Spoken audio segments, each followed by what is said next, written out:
Welcome back. I'm here. And tonight we are going to be taking a trip to the hospital. Some of the most spine-chilling tales come from those who work in hospitals at night. Whether it's the sound of a floorboard creaking or the shadow of a figure swiftly moving past them out of the corner of their eye. Those working in hospitals at night are faced with far more than just an overworked staff shortage and lack of sleep. Tonight, I will be reading from a Reddit thread titled Scariest Things That Happened Working Night Shift at a Hospital. So, let's get into it. My first shift after orientation was a night shift. We were doing a patient census, which is where every nurse checks on all of their patients to make sure they're okay. My preceptor had been working there for about 25 years. As we made our rounds, she told me that when we got to a certain room, we weren't allowed to talk about ghosts in front of the patient. When we got to the room, we did the normal routine of checking vitals, etc. The patient was elderly and blind. Well, after we left the room, my preceptor proceeded to tell me that the ghost of a young girl in a Victorian nightgown would appear at the foot of the bed sometimes, especially at night. She also said that sometimes people would see her walking down the hall. It wasn't a room you could put patients in anymore because of the activity. The patient in that room had no idea and never mentioned anything about a ghost. If she had seen one, I wonder if she would have asked for a transfer. This was the only story she told me about ghosts, but she said there were many throughout the hospital. At another patient's house, I started hearing chains dragging metal bed, shaking, and then footsteps walking away. I went into his room, and the bed was empty. His call light was on. I turned it off and left. No one was in the room for hours. On my way back to the nurse's station, I passed by the same room and the call light was on again. I didn't say anything to anyone. However, I heard this noise twice more. Each time I went in the room, the bed was empty and the curtains were closed. I could never go back. After my shift, I couldn't wait to leave. Every little noise freaked me out. I worked in a hospital that was built in 1898. It was a big building, and most of the hospital was housed in a large Victorian mansion that was split up into multiple floors. There were only 2 elevators that were actually functional. One was old and scary and creaked every time it moved. The other was new and modern. At one point, I was working with another male nurse. We were close friends and great at our jobs. We were great at anticipating what the other one was going to do and always covered for each other so we could take our breaks at the same time. Late one night, we both needed to take our 15-minute breaks at the same time, so we decided to take them on the same floor in separate rooms. This was great because we could talk through the intercom system while we were on break without having to leave the floor.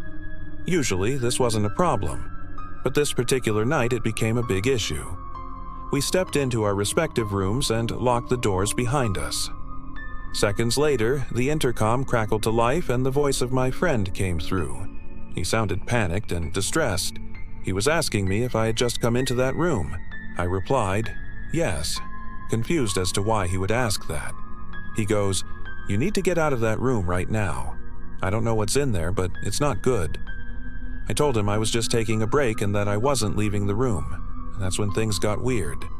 The air in the room seemed to become heavy and cold. A large gust of wind slammed the door open and the chain holding it shut rattled violently. All the lights flickered off, plunging the room into total darkness. My friend's voice came over the intercom again. He was screaming my name, telling me to get out. Then, everything went silent. I sat there paralyzed in fear until my phone alerted me that my break was over. I quickly exited the room and ran to my patient. I finished my shift as fast as I could and left. I never took a break in that hospital again. I worked in a small rural hospital in Montana for several years. It was an old building, and it was filled with ghosts. Most of the hospital staff knew it too. They were proud of the fact that they worked in a haunted hospital. Most of the ghosts were pretty friendly, like the orderly who would help us make the beds or the phantom LPN who would help pass meds or check a patient here and there. One of the operating room techs swore up and down that the ghost of an old Native American woman who died on the OR table in the 60s would watch from the corner and shake her head at the bad surgical technique. This led to lots of respectful, almost reverent surgical technique in the OR, which is a good thing. The legend goes that she died on the table during surgery because the surgeon was drunk. So he didn't notice that the anesthesia machine was turned off. Her family showed up at the hospital after she died, furious, demanding to know why she died. But they were brushed off and told she just couldn't be saved. The rumor has it that they cursed the hospital and that's why all the ghosts are there. Anyways, back to the story. There was a room that no one ever went in unless they had to. It was a small room at the end of the hall with no windows and one door. Sometimes patients would be brought in there for tests, but we never knew what happened in there. The door was always kept open when we were passing, but one night I walked by and it was closed. I couldn't help myself. I stopped and knocked on the door and asked if everything was okay. No answer. I knocked again, louder, and still no answer. So I tried opening the door. It wouldn't budge. I tried the handle again and it opened slowly. The light was out, so I walked in. I remember thinking how insanely creepy it was that no one had thought to check the breaker box. As I walked in, I felt an overwhelming sense of dread. I turned the lights on, but nothing happened. I waited a minute, then turned them off and waited again. Nothing. I heard the sound of a woman coughing violently, then a loud bang like a heavy-set woman had thrown herself onto the bed. I turned and ran. I didn't stop until I got to the nurse's station. I was shaking and scared. None of the nurses knew anything about that room. They claimed no patients were in there and they hadn't heard anything. It took weeks before I could walk past that room without being terrified. One night, while working the overnight shift, I was taking care of a trauma patient who had recently had both legs amputated below the knee due to a motorcycle accident. Mind you, this guy was a huge dude with a huge personality. Despite his predicament, he was in good spirits and making jokes the whole time.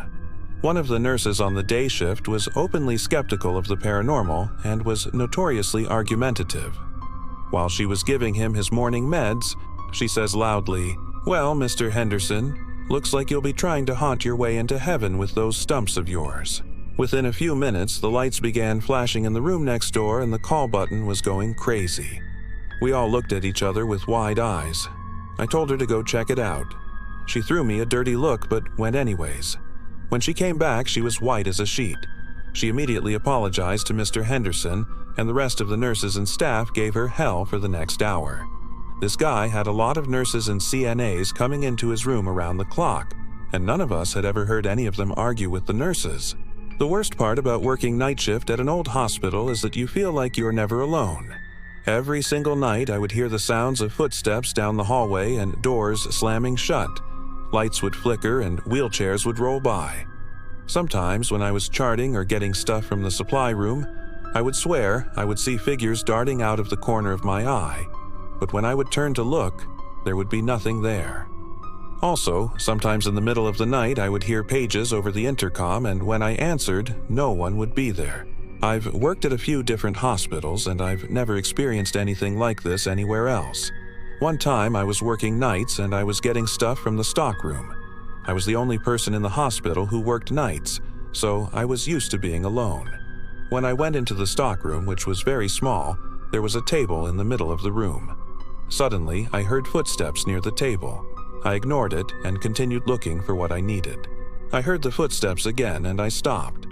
I listened, but I didn't hear anything. I figured it was my imagination and went back to looking for supplies. The footsteps started up again. It was like someone was pacing back and forth. On the table was a large metal tray with a handle. I grabbed the tray and the footsteps stopped. I don't know what it was, but whatever it was, it didn't like me grabbing that tray. I never worked alone again. Thank you all so much for watching. And a special thank you to our amazing supporters. Be sure to follow if you haven't already and join our community. Like and share this video with those who might enjoy it. And I'll see you all next time for another terrifying tale.